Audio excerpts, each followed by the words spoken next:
Mazz is the story Patrick Mahomes from last night? Pretty much. Look, I don't want to say I mocked people for it, but I was getting tired of hearing the explanation last week in Vegas of over and over again. How do you pick against Patrick Mahomes? How do you pick against Patrick Mahomes? Everybody was leaning Chiefs or picking the Chiefs because how do you pick against Patrick Mahomes? And by the end of the week, I was tired of it. I thought, okay, San Francisco's favored. They're a 1.5 point favorite in the game, not a prohibitive favorite by any stretch. But nonetheless, best team in the league, probably had the most complete roster in the league, the highest ceiling. It was the kind of game I expected. I thought it was going to be a close game. I thought there was going to be more offense early, but I thought it was going to be a close, competitive game. But at the end of the day, the difference was at the end, and the difference was Patrick Mahomes. So the people were right then. They were. Yeah. The consensus was right. Yes. Yeah. How do you bet against Patrick Mahomes? That's what that came down to. And again, if you weigh it all out. Now, look, I don't want to also disregard the biggest play in the game, which I thought was that punt, that muffed punt by the Niners, which wasn't a muff on the receiver. It obviously hit someone on the way down, but nonetheless, that was the biggest play of the game. It changed everything. But that said, at the end of the game, San Francisco's down 3. With under 2 minutes to go, Mahomes goes down the field. They get a field goal. They tie the game. They go to overtime. He then goes 8 for 8 on the drive. Goes right down the field. Gets a touchdown to win the game. On the final 2 drives, Patrick Mahomes was 13 for 16. 13 for 16 on the final 2 drives. He led the Chiefs in rushing last night. His legs became a significant part of their offense in the fourth quarter and in the overtime. He was the story. Absolutely. Was it more about Kansas City and Patrick Mahomes, or was the game more about the failure of Kyle Shanahan, Brock Purdy, and the San Francisco 49ers? It's close. It's close because of that punt and then the decision to take the ball in overtime. At the end of the day, I lean more Mahomes because you can get away with some of those mistakes against a lesser player. The San Francisco defense last night was absolutely phenomenal, I thought. But see, I don't think it's that close. I think it's way more about Kansas City than it is about San Francisco. I was just going to say, but a lesser quarterback doesn't win that game. San Francisco, I think, beats every other team and every other quarterback in the league last night. Every other one, I think. Certainly Brock Purdy. I mean, Brock Purdy, in the fourth quarter, led drives to go ahead. He led a touchdown drive to go ahead in the fourth quarter. He led a field goal drive to go ahead with just over 2 minutes left. And he led a field goal drive to open up overtime in the Super Bowl. That's going to beat most every team except for Patrick Mahomes. So to me, the story was Patrick Mahomes and the Chiefs. What do you think, Murray? Yeah, no, but the Niners are certainly complicit. And so, look, I'm with Mazz in that muff punt was the turning point of the game, but where have we seen something like that before in a game of this magnitude? A play I refer to as black magic voodoo, because the quarterback on the other side just has that thing. And I think that there's like a horseshoe stuck up Mahomes' ass that was the same kind of horseshoe that was stuck up Brady's ass all these years. Wacky things happen in the biggest games. And I'm not saying he affects it, but in a way he does kind of affect it. Just weird things happen. The guy's lucky. He's awesome. He's great. He's now Brady. He's what Brady was in these games. But these same kind of things happen when Brady was involved. I thought the Chiefs were getting blown out without getting blown out in the first half of that game. They just couldn't really take advantage of it, and that's credit to the Chiefs' defense. But if their offense moved a little bit better in that first half for the Niners, they would have blown that team out. But because they weren't blowing them out, and it felt that way, but they weren't doing it on the scoreboard, I don't know how you felt, but I felt like it's all a matter of time before some black magic, weird voodoo happens, and this game's going to turn on its head. And that's what happened. So, I give credit to the Chiefs and Mahomes there, but some of the other stuff, some of the decisions made by Kyle Shanahan, I think is why you also have to look at the Niners in this game and say they're complicit. Yeah, it's a lot about Mahomes, and he was phenomenal in that second half and the overtime. But the Niners, in some of the decisions made by Shanahan, are the reason that they lost too. Specifically, I think they opened the second half with a 10-3 lead, which feels like it should be like 50-3 with the way that game was going in the first half. But it's 10-3. Mahomes throws a bad interception. They get the ball at the Kansas City 44. And what does Kyle Shanahan do? So we can get into the overtime thing in that decision, but I think this is where he started to lose the game. Pass, punt. You run the ball, stupid. Your MVP is Christian McCaffrey. Pass, punt. Next possession. Pass, punt. Next possession. Run, pass, punt. three and outs in a row because he went away from the running game. I couldn't believe it. I just think he overthinks these moments. And look, his offense is amazing, and that part is real. But him as a head coach, I think he gets tight. He gets stupid. He's now blown 3 10-point leads, one as an OC when he was with the Falcons, in the Super Bowl. That's on him. I think he's a bad head coach. Okay, so all those things are real. I'm not taking them away. But if it's any other team on the other side, I don't think they're fatal mistakes. So he went away from the run. I cost him last night. It was a mistake. I'm not disputing that.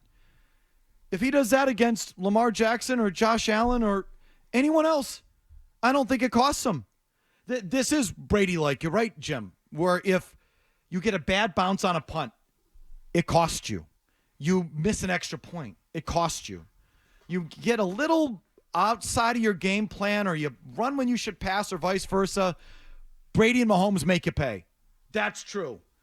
But against anyone else, I don't know. I think against anyone else, they win that game last night. They dominated up front to begin that ball game. And I think against anyone else, they win it because of it. Yeah, but you have to Shanahan, so you mentioned, is it the second or third time that he's blown 10-point leads? Third time. Okay, who are the quarterbacks on the opposing side? No, I know. It's Mahomes, Brady. Brady, Mahomes, going in the other order. So it's like, yeah, Shanahan did those things, but geez Louise, he's not losing to Jake Delhomme, so like that to me is what it is. So I get the sense people want to get on the Niners because they're pissed that the Chiefs won again. So they want to, it makes you feel better to rip the Niners than to just tell it like, praise the Chiefs. Where here's the unfortunate fact that if you do that against a once-in-a-generation player, you're going to lose.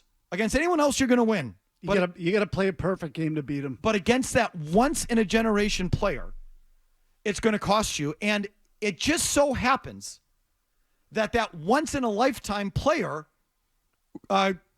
is twice in a lifetime. Because Mahomes is Brady. I am sorry, he is. He's Brady with a little more talent. Now, he's not. I'm not putting him ahead of Brady because he hasn't done it long enough. I get that. I understand. He's halfway there. I got it. It's a daily talk show. So what do you want me to do between now and the year 2038? We got to do shows. I'm sorry. I got it. He's only halfway there. Understood. Halfway there. Okay. He's got 7 years to go. What do you want to do in the meantime? Yeah, not even, Felga. I have to talk about today. He's 3/7. He's Brady with more talent. He is not Brady with the longevity, but you have to admit that is the consummate winner. The game slows down in the biggest moment. I've never seen anyone do it like that except for Brady. I've never seen anyone do what Brady did except for this guy. He's Brady with a smidge more talent. I told you he is the most devastating, impactful running quarterback in the NFL. I mean, that 4th and 1 in the overtime. He is a layup. No one 22-yard run has more back-breaking, situational, game-winning runs than Patrick Mahomes. Josh Allen may be a more physical runner, and Lamar Jackson, obviously, I got it. But when you need it, you got to have it to break the opponent's back. This is the best running quarterback, maybe of all time. And he is the consummate winner. He manages the game when he has to manage it. He throws it deep when he's got to throw it. He does it all. He checks all those boxes. And he can move a little bit better than Brady. And maybe call the arm of war. I don't know how you want to parse that out. The only thing he doesn't have is the length and the time. So in the meantime, what do you want me to do? Not talk about it for 7 years? That's kind of stupid. Yeah, shut up. And let me tell you something. When Brady was halfway to Montana, you didn't say, well, he's got another 10. No, you went right there. So Mahomes is Brady with a little more talent to this point. Let's see how that all plays out. Where was it? You got me going on that. Oh, so as much as I'd like to rip on the Niners, it's only one guy that makes that stuff count, and it's Mahomes.